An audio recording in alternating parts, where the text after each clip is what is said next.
सभी भैया बहनों को नमस्ते, सभी दोस्तों से नमस्ते। YouTube चैनल में आपका स्वागत है। जैसा कि आप जानते हैं, चांद सितारे YouTube चैनल है मेरा। हम आपको आज पढ़ाएंगे कक्षा 12 रसायन विज्ञान, अध्याय 4 रसायन बलगतिकी। पार्ट 1 में परिभाषा बता दिए हैं। प्रश्न है भाग 2। प्रश्न आता है कि रासायनिक अभिक्रिया की दर, यानी अभिक्रिया की दर से क्या समझते हैं, अभिक्रिया की दर को प्रभावित करने वाले कारक कौन कौन से हैं, समझाइए। तो सबसे पहले हम चलते हैं अभिक्रिया की दर। किसी रासायनिक अभिक्रिया की दर इकाई समय अंतराल में अभिकारक अथवा उत्पाद के सांद्रण में हुए परिवर्तन के बराबर होती है। समझ में आ गया? किसी रासायनिक अभिक्रिया की दर इकाई समय अंतराल में अभिकारक अथवा उत्पाद के सांद्रण में हुए परिवर्तन के बराबर होती है। अभिक्रिया के दौरान अभिकारक की सांद्रता क्या होती है? घटती है, जबकि उत्पाद का सांद्रण में क्या होता है? वृद्धि होती है। मान लो ए एक अभिकारक है जो उत्पाद बी में परिवर्तित हो रहा है। ए एक अभिकारक है जो उत्पाद बी में परिवर्तित हो रहा है। तो इसके लिए हम लिखेंगे अभिक्रिया की दर, अभिक्रिया की दर बराबर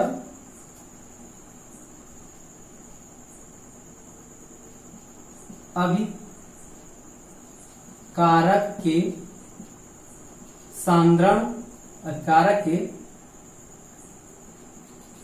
सांद्रण में कमी बटे समयांतराल।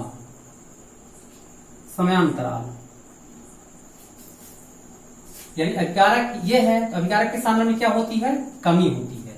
तो इसको हम इस प्रकार से लिख सकते हैं, ऋण डेल्टा ए, सक्रिय द्रव्यमान मतलब होता है, डेल्टा ए का मतलब है परिवर्तन हुआ, बटे डेल्टा टी, समयांतराल को टी से दर्शाते हैं। तो ये किसके लिए है? अभिकारक के लिए। और दूसरी हो जाएगी अभिक्रिया की दर, अभिक्रिया की दर बराबर उत्पाद के सांद्रण में हुई वृद्धि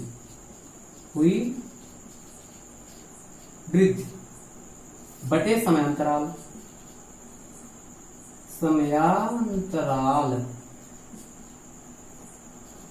बटे समयांतराल। तो इसको हम क्या लिखेंगे? बराबर अभिक्रिया की दर बराबर क्या लिखेंगे?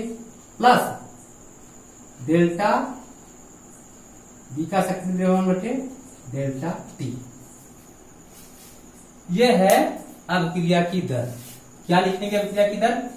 किसी रासायनिक अभिक्रिया की दर इकाई समयांतराल में अभिकारक अथवा उत्पाद के सांद्रण में हुए परिवर्तन के बराबर होती है। जैसे अभिक्रिया की दर बराबर अभिकारक के सांद्रण में हुए परिवर्तन बटे समयांतराल लिख सकते हैं। तो हमने इस समीकरण के लिए लिखा, तो क्या लिखेंगे? अभिकारक के सांद्रण में हुई कमी बटे समयांतराल, ऋण डेल्टा ए बटे डेल्टा टी। उसी प्रकार अभिक्रिया दर उत्पाद के सांद्रण में हुई वृद्धि बटे समयांतराल बराबर धन का मतलब वृद्धि और ऋण बी का सक्रिय द्रव्यमान बटे डेल्टा टी। अब हम इसकी इकाई देखें तो सांद्रण की इकाई मोल प्रति लीटर होती है, समय की इकाई सेकंड होती है। तो इसलिए अभिक्रिया दर की इकाई जो होती है, अभिक्रिया दर की इकाई, अभिक्रिया दर की इकाई mole litre inverse second inverse होती है। तो समझ में आ गया दोस्तों? भैया बहनों समझ में आ गया है? तो वीडियो को अंत तक देखें, अभी तो प्रश्न अधूरा है। अब चलते हैं अभिक्रिया की दर को प्रभावित करने वाले कारक कौन कौन से हैं, कैसे लिखना है।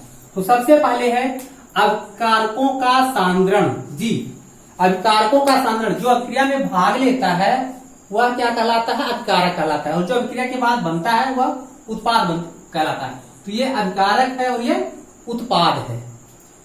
तो क्या लिखेंगे, अभिकारकों का सांद्रण जो होता है क्रिया की दर को प्रभावित करता है। यदि अभिक्रिया का सांद्रण बढ़ा दिया जाए तो अभिक्रिया की दर बढ़ती है। अभिक्रिया का दर, अभिकारकों की सांद्रता बढ़ा दिया जाए तो अभिक्रिया दुगनी होती चली जाती है, तीव्र गति से बढ़ती है। दूसरा, अभिक्रिया का ताप।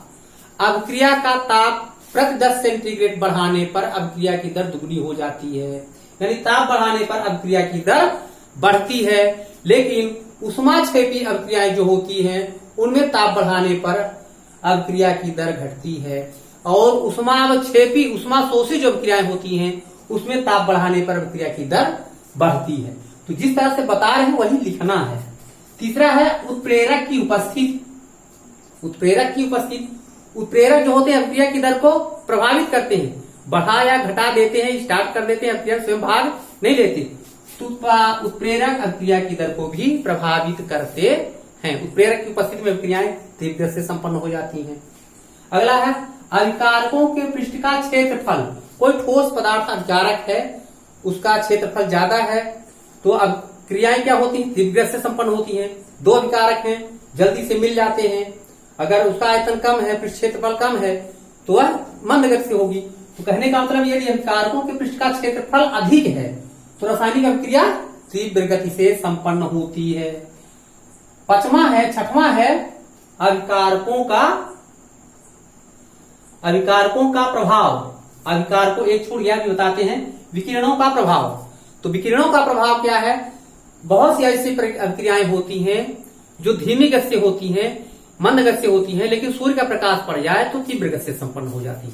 जैसे H2Cl2 प्लस H2 HCl, ये मंद होती हैं, मंद अभिक्रियाएं होती हैं मंद प्रकाश की उपस्थिति में। लेकिन Cl2 प्लस H2 ये UV अल्ट्रावायलेट किरणें हैं, तो ये 2HCl तीव्र से होती हैं। इसी तरह से मीथेन का क्लोरोनीकरण, मीथेन से मेथिल क्लोराइड का बनना, मीथेन का क्लोरोनीकरण भी क्या है, सूर्य के प्रकाश की उपस्थिति में तीव्र गति से होता है, लेकिन प्रकाश अगर नहीं होता तो धीमी गति से होता है। यहां आपको बता दें अभिकारकों की प्रकृति। अभिक्रिया जो होती है अभिकारकों की प्रकृति पर भी निर्भर होती है। यानी अभिकारक कैसा है, आयनिक है, प्रबल बंध बना है, सहसंयोजी बंध है, किस बंध से जुड़े हैं, अभिकारकों की प्रकृति कैसी है, तो वह अभिक्रिया की दर उसके अभिकारकों की प्रकृति पर भी निर्भर करती है। यानी आयनिक पदार्थ है, तीव्रता से अभिक्रिया कर लेंगे। आयनिक पदार्थ नहीं है तो थोड़ा, ध्रुवीय पदार्थ नहीं है तो थोड़ा अभिक्रिया धीमी गति से होती है। तो ये रहा दोस्तों अभिक्रिया की दर और अभिक्रिया की दर को प्रभावित करने वाले कारक। तो आता है कि अभिक्रिया की दर से क्या समझते हैं, इतना आपको लिखना है। फिर अभिक्रिया की दर को प्रभावित करने वाले कौन कौन से कारक हैं, कभी कभी 5 पूछ देता है डायरेक्ट, हमने 5 लिख दिया, 6 लिख दिया है, तो इनका वर्णन करेंगे जिस तरह से बताए हैं।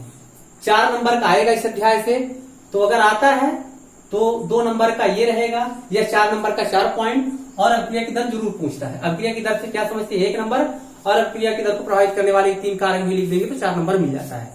तो आशा है कि आपके समझ में आ गया होगा। तो तुरंत लाइक करें, कमेंट करें और सब्सक्राइब करें। सब्सक्राइब करने में कुछ नहीं जाता है, केवल बटन दबाना है, लाइक करना है, कमेंट जरूर करना, क्योंकि हम आपकी सेवा के लिए उपलब्ध हैं ताकि आप अच्छे से इसको समझ सकें, याद हो सके। तो लाइक करें, सब्सक्राइब करें। धन्यवाद।